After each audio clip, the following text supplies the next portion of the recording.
Myers is known as the city of palms, and when you drive into town, you can't miss all of these majestic palms lining McGregor Boulevard.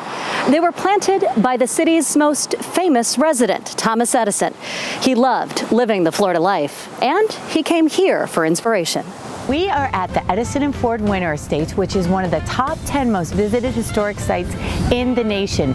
It is the treasure, the crown jewel of Fort Myers. The world-renowned Edison Ford Estates are nestled on 20 lush acres along the Caloosahatchee River in southwest Florida. 250,000 people flock here each year to tour Thomas Edison and Henry Ford's winter homes, their research laboratory, and a 15,000 square foot museum teeming with examples of the famous inventor's vast contributions to the world. The modern hustle and bustle of visitors, a far cry from when Edison first visited Fort Myers. When Thomas Edison first came in 1885, I think there were 350 people and about 50 houses. He was looking for a filament for his light bulb. He was working on the incandescent light bulb at the time, and he saw that bamboo was growing here. Because of the subtropic climate, he knew that he could do plant research here. Edison built his home on 13.5 acres he purchased for $2,750.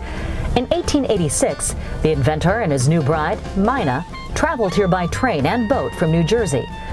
Mina knew her new husband was different from most men. Thomas Edison was already on his way to be a worldwide famous inventor. He was probably working on his honeymoon because I think he worked day and night and day, 365 a year. But there was some time for fun, too, for the Edison family.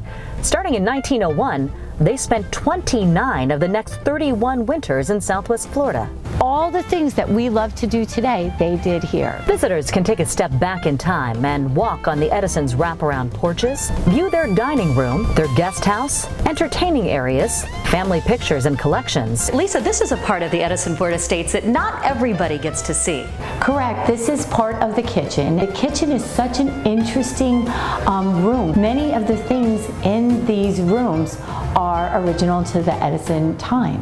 These are original artifacts. These belong to the Edison. It's great to go on a behind-the-scenes tour to see all these different artifacts and see how they were used. It's really an amazing step back into time to think that this is where he ate, this is where he entertained his friends and family. It's truly remarkable. Some of Edison's closest friends, their neighbors, Henry Ford and his family. We are inside the Ford house. It's a craftsman-style home. They would come down 2 weeks a year. That's it, 2 weeks a year.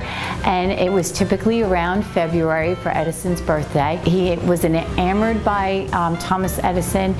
Thomas Edison mentored him, and so they took the opportunity to spend that time here. Sometimes we'd have a president, sometimes we'd have another famous inventor, but it was more like a compound. During that 2 weeks, they worked, they played, and they just enjoyed being in the fun and sun.